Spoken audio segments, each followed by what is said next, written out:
Hi, my name is Ribeiro and let's start with Cuphead. This is a classic run-and-gun action game heavily focused on boss battles. Inspired by cartoons of the 1930s, the visuals and audio are created with the same techniques of the era. For example, traditional hand-drawn cell animation, watercolor backgrounds, and original jazz recordings. You play as Cuphead as you traverse strange worlds, acquire new weapons, learn powerful super moves, and discover hidden secrets while you try to pay your debt back to the devil. Game is painfully difficult, and if you have no patience, it's not for you. Avoid at all costs, or buy and try to prove yourself that you can do it. You probably can't, but you never know until you try. Game's art and atmosphere is absolutely 10 cold beers out of 10, and as I've mentioned, difficulty as well. Dead Island 2. I played the game when it came out, and I can honestly say that it was an awesome experience. One of the common misconceptions was that Dead Island 2 is an open-world game, but in reality it is quite linear, and I love that, especially after Dying Light 2 with boring copy-paste assets all around the map. When I played Dead Island 2, I could honestly tell that they did their best in making the environment engaging and original. Well, a few copy-pasted paintings can ruin the immersion sometimes, but the whole picture, pun intended, was great. And I can say for sure that this is not a full-fledged horror game. It is more like arcade hack and slasher with a few horror elements. Alright, and a few creepy jump scares as well. The gameplay is fast-paced and fun. The feeling of the recently started apocalypse is there as well. In short, this game feels just right, and it is nicely polished. By the way, after my playtime I have made an in-depth and really funny review and uploaded it to my channel. And after it got 1000 views, YouTube's algorithm just killed it and never ever recommended it for anyone ever again. That's why I hate doing reviews. But you can click on the card above and watch it. I promise you will have a great time and may even buy the game after it. Hollow Knight. You'll explore twisting caverns, ancient cities and deadly wastes, encounter battle-tainted creatures, befriend bizarre bugs and solve ancient mysteries at the kingdom's heart. Game is hard and is often compared to Dark Souls. Keep that in mind before you fall in love with those lovely graphics. They are quite deadly. Although if you don't like bugs, you will get your chance to kill a few hundred of them, or be killed by them. Yeah, that is more likely. There are a lot of bug-like different creatures infesting these lands, and only you can exterminate them with your gaming skills. There are also plenty of good bugs as well, so I don't know what this game tries to teach us. I guess be friends with friends and be enemies with enemies. Wisdom, yeah. Satisfactory. This game is basically a 3D Factorio, but Factorio is being cocky about it and is never discounted, so let's talk about Satisfactory instead. Here you will defeat nature by building massive factories everywhere, expand wherever and however you want, without any annoying regulations we have here on Earth, because you are not on Earth anymore. All those animals and plants that live here are scientifically unimportant. They live to serve you and your factory. Here you'll find about 30 square kilometers, which is about 11 square miles of terrain filled with unique flora and fauna. You can recycle everything and make factories out of them. Build beautiful metal constructions instead of ugly nature. Cover the whole surface of the planet with your elegant conveyor belts and train tracks. Make that pathetic natural habitat disappear and make beauty instead. Be a true hero of the industrial era. Lies of P.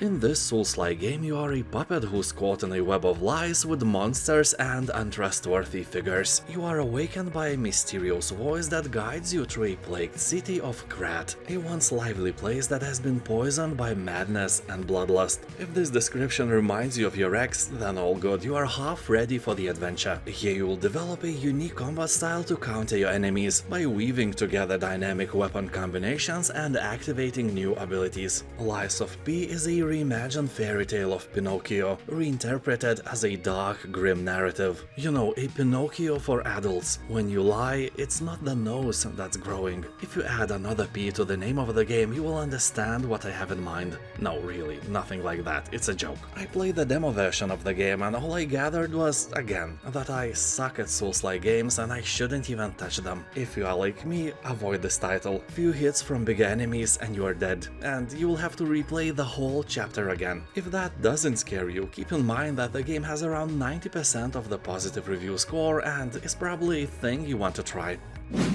Barotrauma.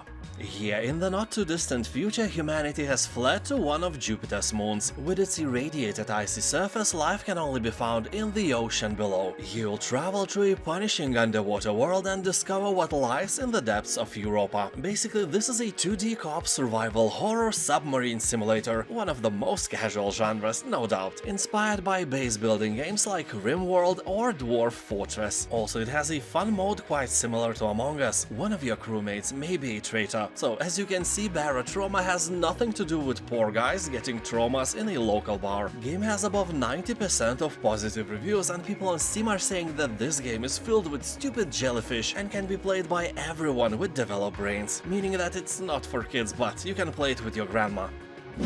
Aliens Dark Descent.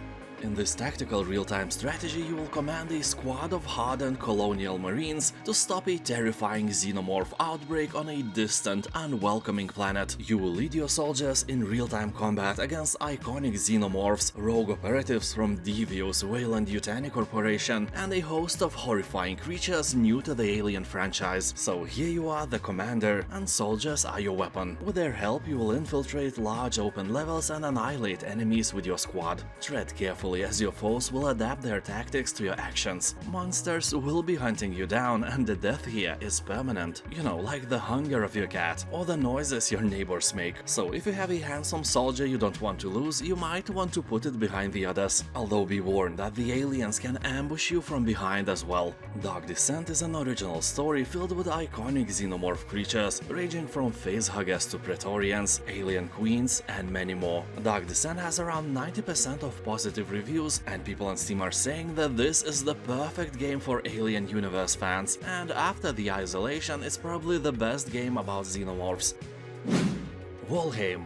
Most of us can remember the hype it caused on release date, and the hype is well deserved. This game is really a masterpiece with a review score never, at least on Steam, never below 90%. It may scare you that the game is still in early access after all those years, but if you focus on the main objectives only, it will still provide you with more than 70 hours of gameplay. And in general, Valheim is a brutal exploration and survival game for 1 to 10 players, set in a procedurally generated world inspired by Norse mythology. You will craft powerful weapons, construct longhouses, grow your balls, and slay mighty foes to prove yourself to Odin.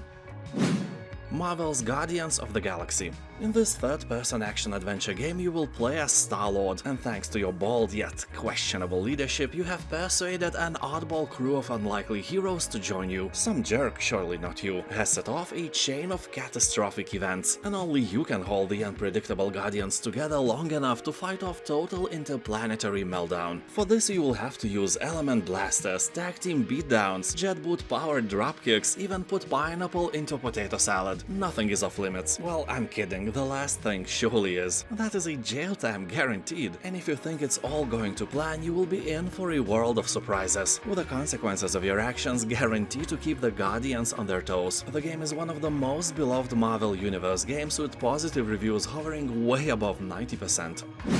Outer Wilds.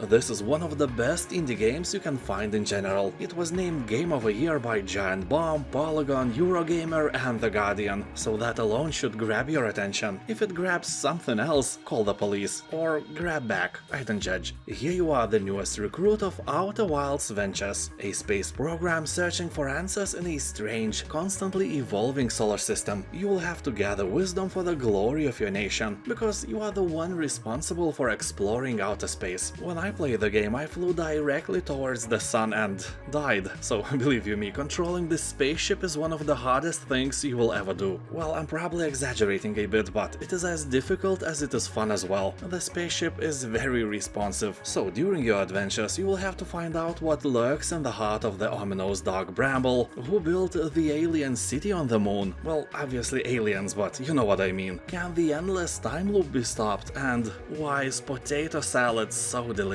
Answers await you in the most dangerous reaches of space. Game has overwhelmingly positive reviews on Steam, so you can't be wrong with this one.